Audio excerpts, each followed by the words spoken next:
Now, in my last video for Lord of the Rings Rings of Power episode 1, I actually kept referring to the little hobbit girl as Brandy, but her name is actually Nori. Sorry about that. And segueing into that, I still have no idea who the Comet Man could be. Is it Sauron? Is it Gandalf? I have no clue. Let's get into this Lord of the Rings Rings of Power episode 2 review. So hello. It's your boy Brandon Correia, aka EF Hunting of Entertainment. And in this episode, we continue the progression of the story. Honestly, there wasn't really too much big events that happened in this episode.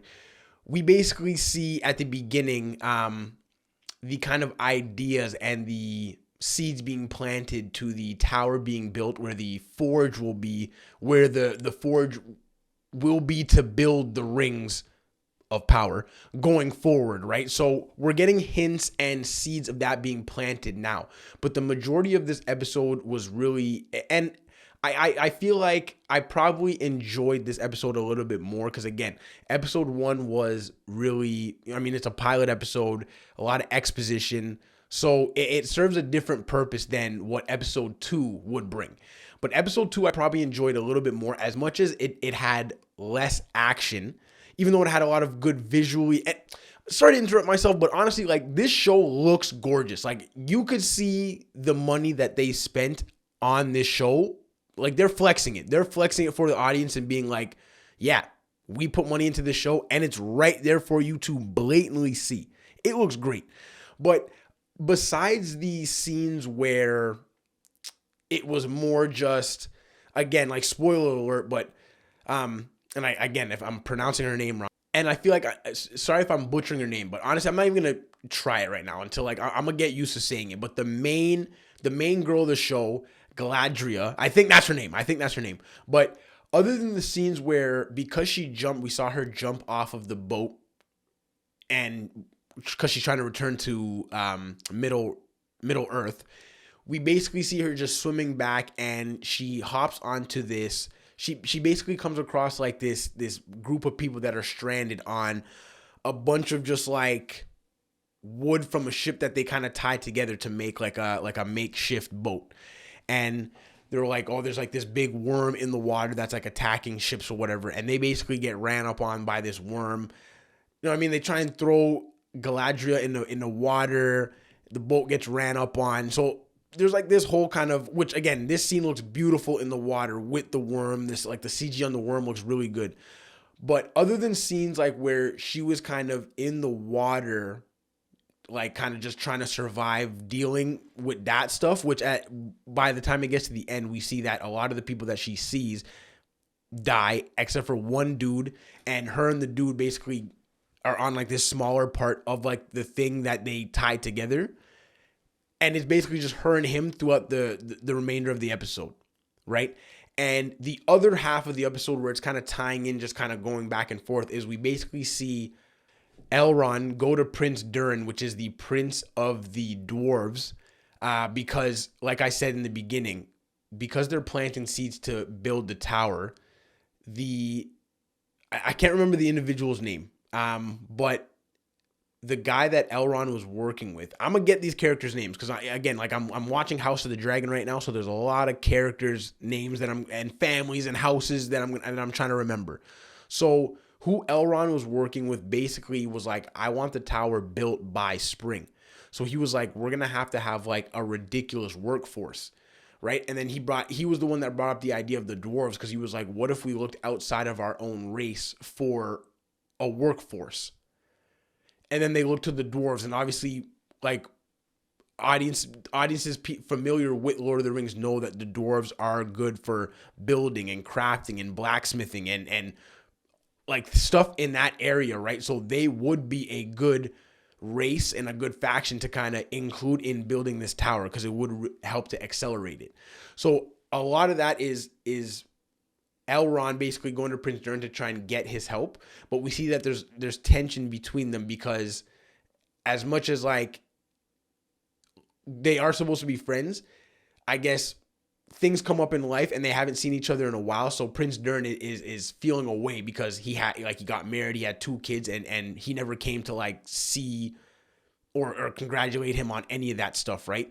So the reason why I was saying I think I like this episode a little bit more than the last episode is because as much as the visuals are great to me and they are an amazing cherry on top if like your movie and your TV show looks absolutely amazing. But the main thing to me is the characters. Can you make me care about the characters? And honestly, for the first time, like, I know there's only 2 episodes, but I wasn't really feeling it at all in episode 1.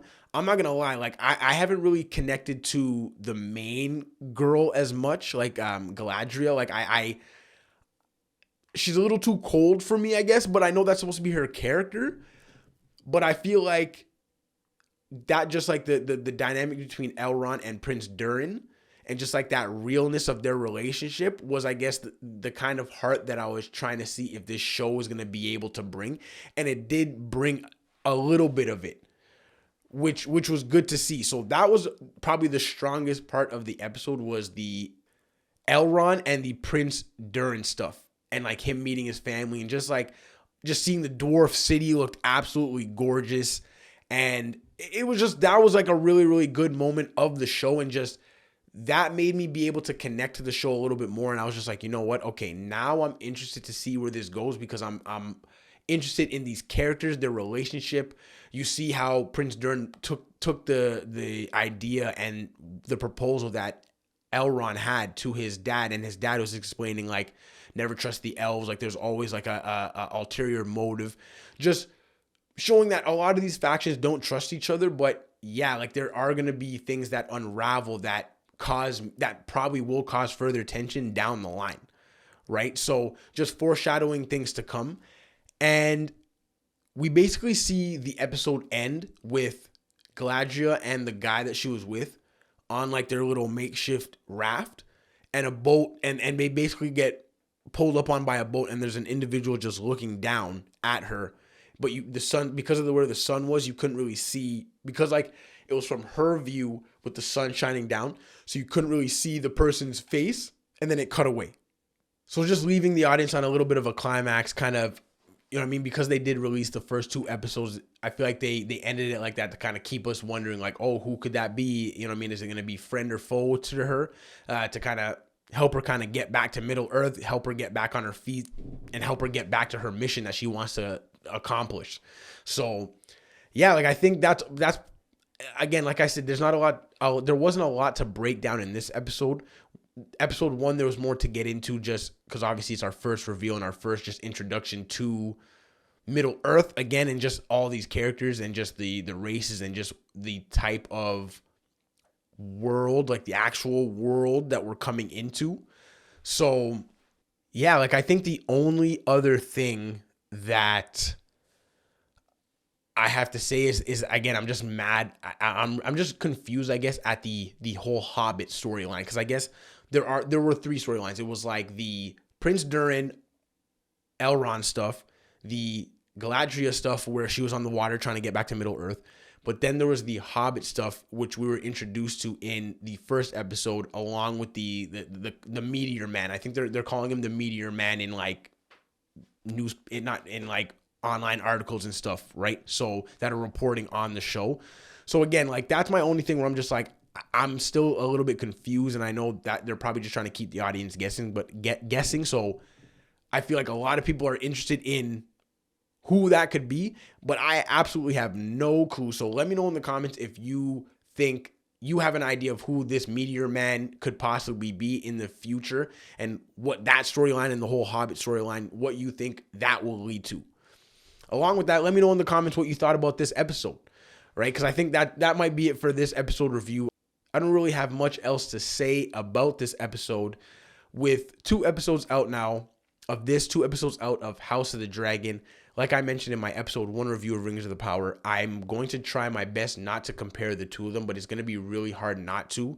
Them being out at the exact same time, them sharing somewhat similarities in the subject, not subject matter. I don't want to say subject matter because, again, one's dealing with defeating like a mythological super wizard power thing like Sauron and right, dealing with magical powers, and House of the Dragon is just dealing with a man sitting on the throne. So it's not similar subject matter, but you know what I mean? You know what I mean by just like that similar fantasy world. So it's hard not to compare.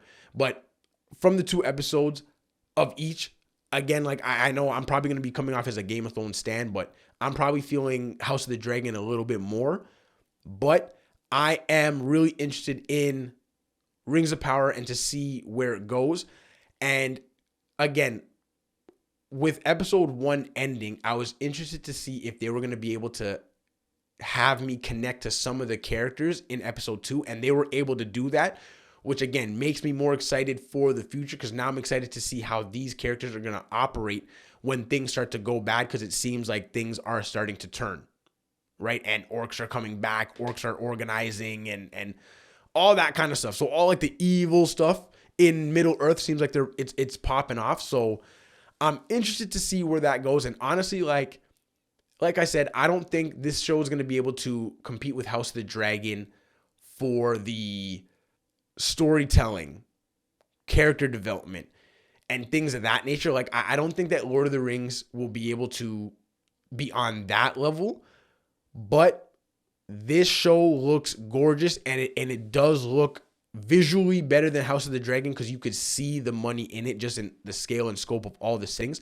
So I'm not gonna lie, like I really feel like this show should probably lean more into that and just really flex its visual dollars and really show the audience like huge scale battles and really epic sets, and just I really think they should flex that a lot. And I feel like it will be really, again, someone that really likes the character development and connecting with characters, they still need to focus on that.